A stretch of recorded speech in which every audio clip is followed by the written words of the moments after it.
Coucou tout le monde et re-bienvenue à notre nouvel épisode de notre podcast de 2025 où on essaie de répondre à certaines questions que vous nous avez posées dans le podcast de l'année dernière et surtout où on essaie de répondre à des questions que nous aussi on a.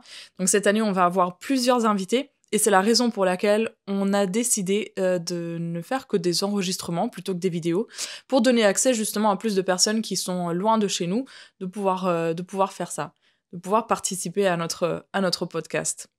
Donc aujourd'hui, moi c'est Jada et je suis accompagnée par mon papa qui s'appelle Luca. Bonjour. Voilà, vous l'avez déjà vu l'année dernière, il a participé à un live avec nous, donc si ça vous intéresse, on vous mettra les liens de l'épisode dans lequel il est apparu, en plus du live qu'on a fait avec lui. Et en fait, aujourd'hui, on a voulu demander à Luca parce que on voulait répondre à une question que vous nous avez posée l'année dernière. C'était dans l'épisode 7 du podcast, donc en 2024. Et la question est la suivante. Comment se repentir en tant que saint des derniers jours? En tant que catholique, nous devons passer devant un prêtre pour nous confesser et après aller vers les personnes que l'on a blessées pour demander pardon et réparer notre erreur. Et donc aujourd'hui, ce qu'on a décidé de faire, c'est justement de répondre un petit peu à cette question. Donc comment est-ce que les saints des derniers jours se repentent? Et ça va être donc on va faire un approfondissement sur 2 épisodes. Donc aujourd'hui, on va pas parler de tout ce qu'on a préparé. Donc il faudra vous connecter la semaine prochaine aussi pour avoir toutes les infos nécessaires pour savoir le repentir complet des saints des derniers jours. Mais aujourd'hui, de toute façon, on a décidé donc avec Luca de vous parler de certains des principes de base du repentir, de la doctrine du repentir, de ce que ça signifie vraiment pour nous. Donc Luca a été appelé comme évêque il y a quelques années, sauf que maintenant sa responsabilité n'est plus active dans la paroisse dans laquelle on est, et donc c'est plus lui qui s'occupe de tout ça, enfin de toutes les responsabilités des évêques.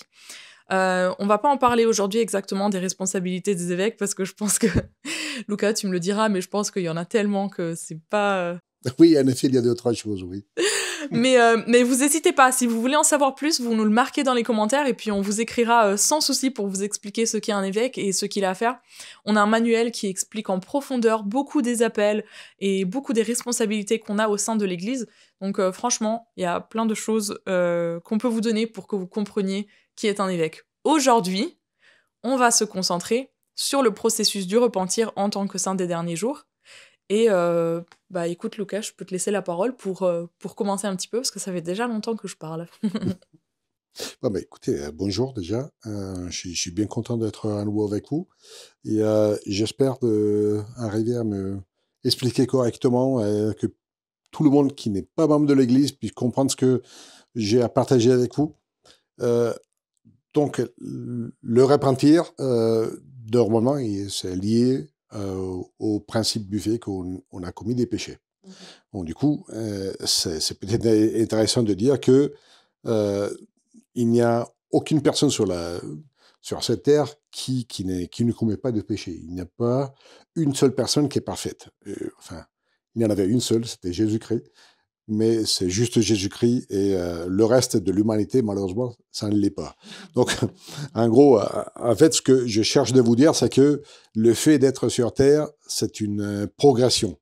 Nous sommes là pour apprendre, pour grandir dans tous les sens, dans l'âge, physiquement, mais en même temps au niveau spirituel, au niveau temporel, au niveau émotionnel, il y a plein de choses. Je ne vous enseigne rien.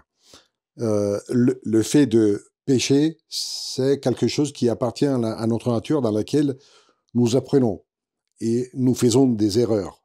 Puisque quand on ne sait pas comment faire un truc, on le sait déjà, hein, je commence un nouveau travail, sûrement, pendant la première petite année, je vais faire plein de petites erreurs. Et même les années suivantes. Ça, c'est quelque chose de continu. Mais on en fait de moins en moins. Parce que notre chef, il est là, il va nous dire, attends, là, ce mail-là, tu vois, ce mot-là, ça va pas trop, c'est pas trop génial, voilà. C'est peut-être mieux si tu utilises notre système, etc., etc. Bon, quand on parle de repentir, c'est pas vraiment très différent de ça, hein.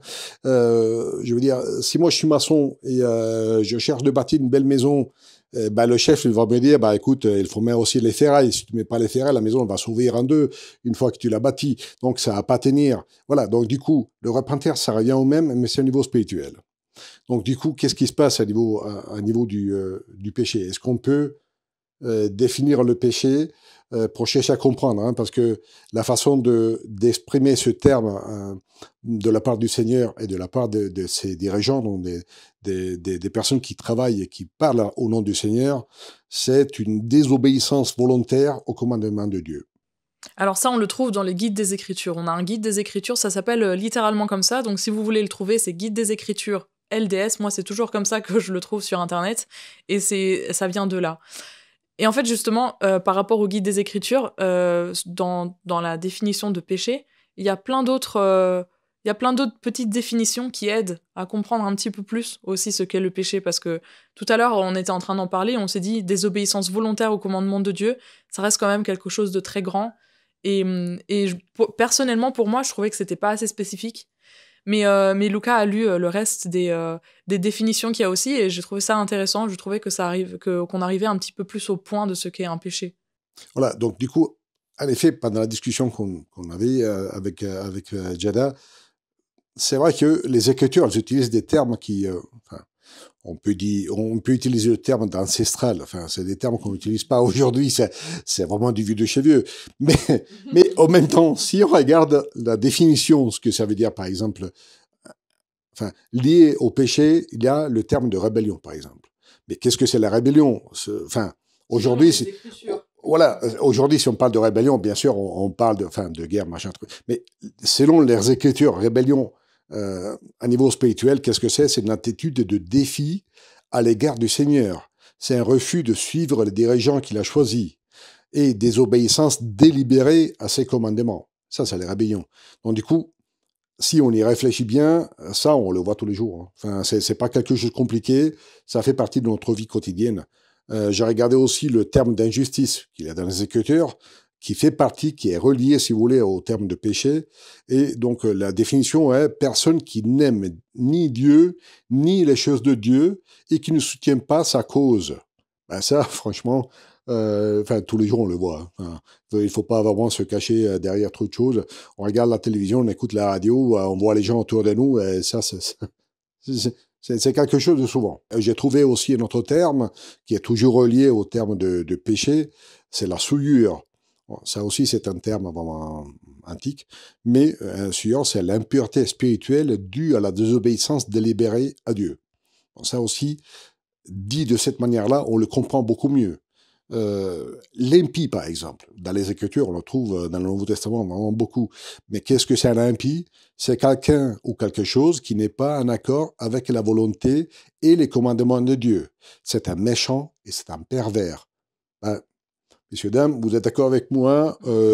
On utilise le terme de méchant et de pervers très souvent dans notre société.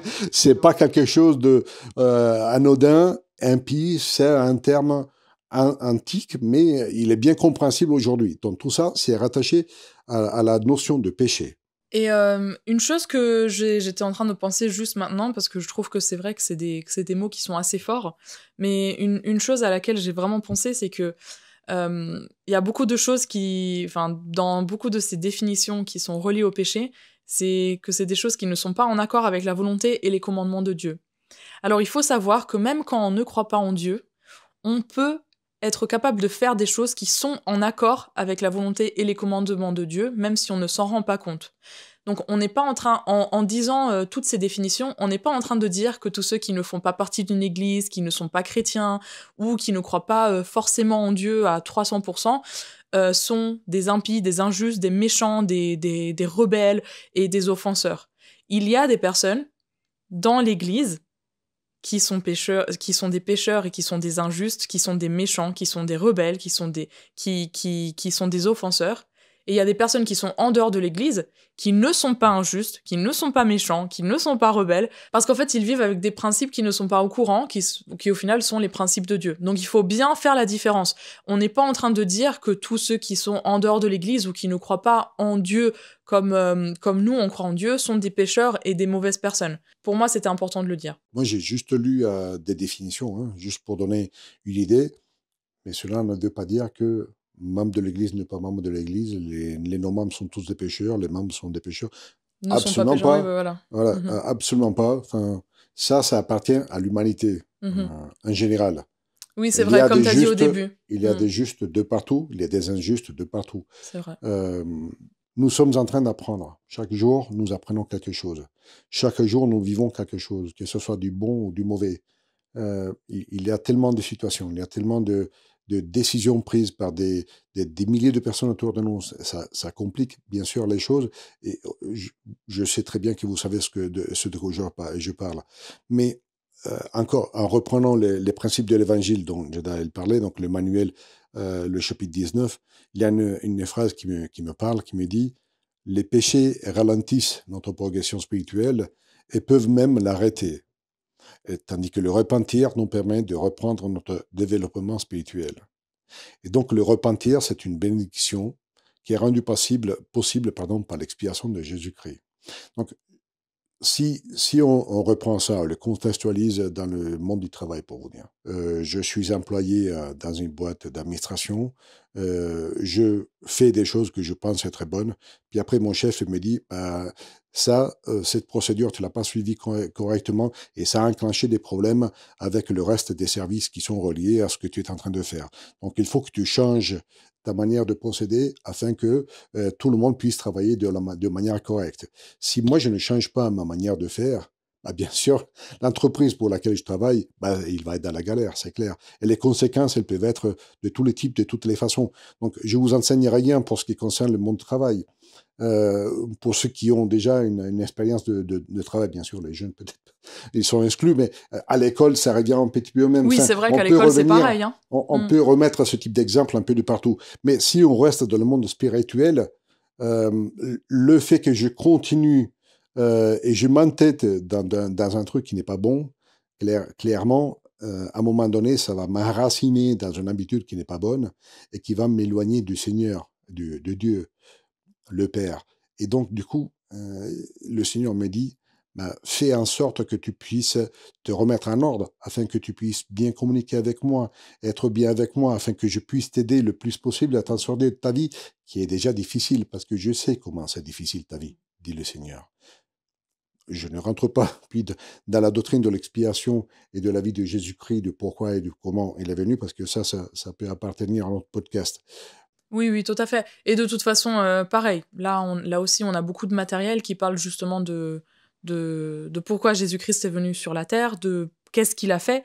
Donc pareil, si ça vous intéresse et que vous n'êtes pas au courant de où trouver tout ça, vous n'hésitez pas à nous écrire. Et donc, justement, on est en train de parler beaucoup du repentir. Donc maintenant, on va vous donner les quelques étapes que nous, en tant que saints des derniers jours, on est invités à suivre, justement, pour avoir un processus du repentir assez complet. Donc comme on a dit tout à l'heure, donc le repentir, c'est le fait d'aligner un petit peu notre vision et notre façon de faire à ce que Dieu nous donne, à ce que Dieu nous a commandé de faire. Donc par exemple, il y a plein de choses qu'on fait qui ne sont pas forcément alignées avec ce que Dieu il nous demande. Il faut tout simplement les reconnaître. Par exemple, si on s'énerve un jour, c'est pas forcément la bonne façon de le faire. Et donc si on arrive à reconnaître ça, on commence déjà notre processus du repentir, parce qu'en effet, la première étape du processus, c'est nous devons reconnaître nos péchés.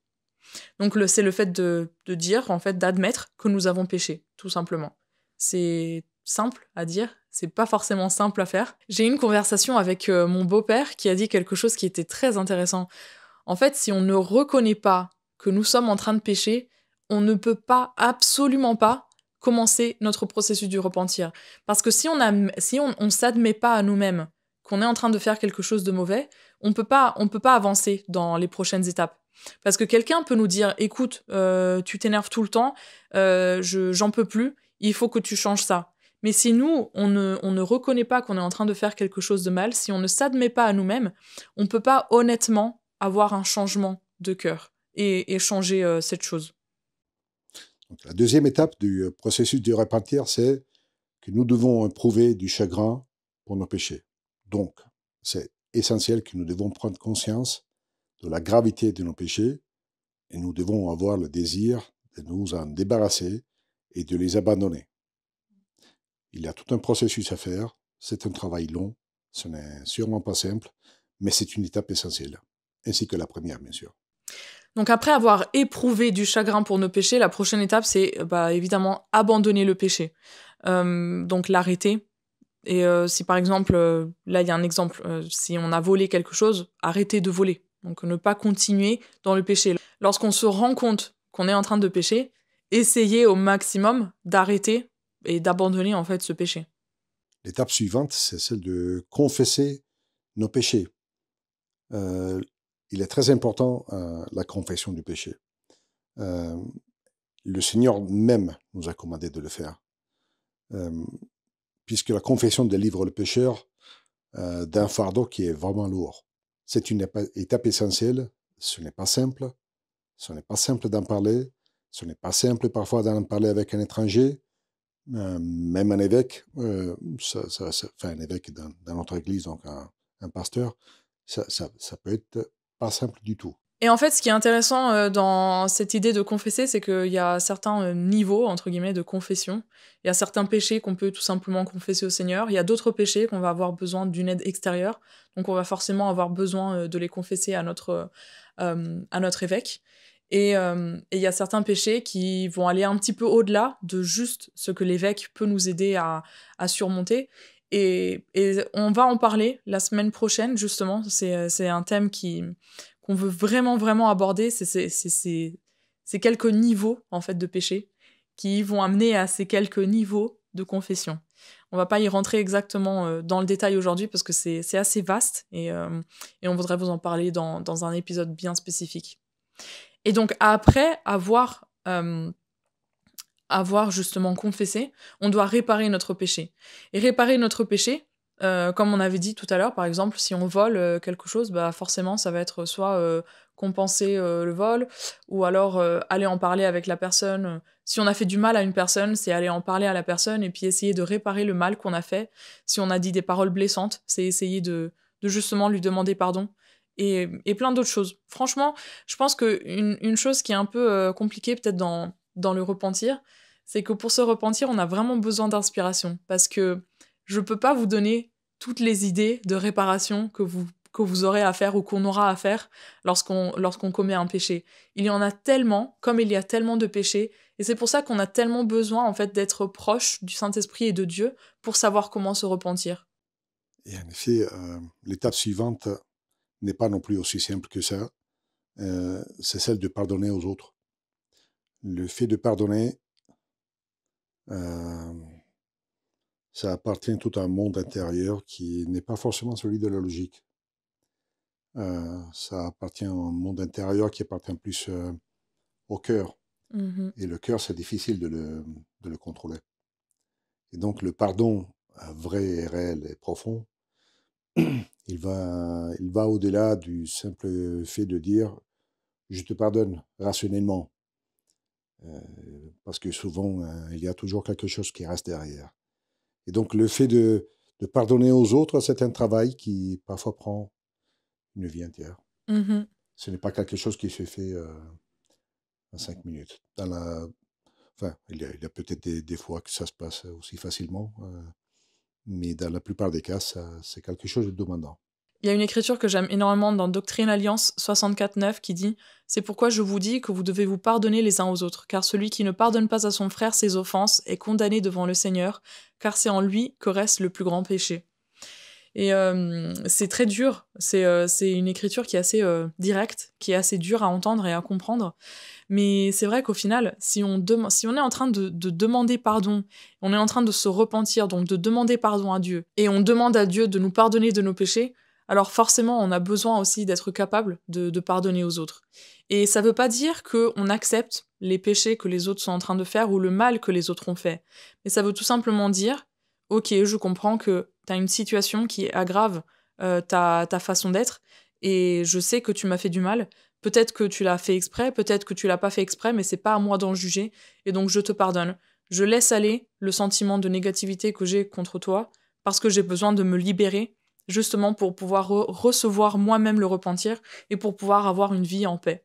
Parfois, ça, on ne peut pas le faire tout seul. Mhm. Parfois, on a besoin d'un support externe. Parfois, un très très bon ami, euh, ou même un psychologue ou un Mm. psychothérapeute d'un certain niveau. Et voilà, c'est pas, c'est pas une étape simple, Non, comme pas du aucune tout. de ces étapes-là sont simples. Chacune a son importance et chacune a sa valeur. On arrive à la dernière, euh, qui est bien sûr la plus simple. Nous devons respecter les commandements de Dieu. La plus simple. Alors là, Donc arrêtons de pécher, tout simplement, voilà. il n'y a rien de compliqué. Il faut aimer Dieu avec tout notre Ouais. cœur, toute notre âme, tout notre être. Et il faut que nous aimons les autres de la même manière dans laquelle nous aimons Dieu. Ça n'a rien de compliqué, c'est extrêmement simple. Tout le monde sait le faire et nous, on peut le faire. Et voilà, donc à partir de ce moment-là, nous n'avons rien d'autre à faire que d'aimer les autres et à aimer Dieu totalement et à suivre les principes, les préceptes du Seigneur et à être le plus possible pur de tout ce que nous pouvons être. Et en fait, j'aime beaucoup le processus du repentir. On en a beaucoup parlé dans tout ce qu'on a fait l'année dernière et je pense qu'on va toujours en parler parce qu'au final, le repentir, il est vraiment à la base de tout ce qu'on fait. C'est la base du sacrifice expiatoire de Jésus-Christ. Le repentir est ce que Jésus-Christ nous a offert grâce à son sacrifice. C'est quelque chose qui est rempli d'amour et le fait de se repentir, on doit pouvoir ressentir l'amour de Dieu lorsqu'on se repent, et on doit pouvoir ressentir de l'amour pour les personnes autour de nous afin de se repentir. Et on a une écriture qu'on voudrait partager juste comme pour finir l'épisode d'aujourd'hui, et c'est Luca qui va la lire. Alors, en fait, c'est une écriture qui est prise de Moïse, prix du Père de Grand Prix. C'est Moïse 6, le verset 57 qui dit, c'est le Seigneur qui parle, « C'est pourquoi enseigne-le à tes enfants, que tous les hommes de partout doivent se repentir, sinon ils ne pourront en aucune façon hériter le royaume de Dieu, car rien d'impur ne peut y demeurer, ou demeurer en sa présence, car dans la langue d'Adam, homme de sainteté est son nom, et le nom de son Fils, unique est le Fils de l'homme, Jésus-Christ, juge intègre, qui viendra au milieu du temps. »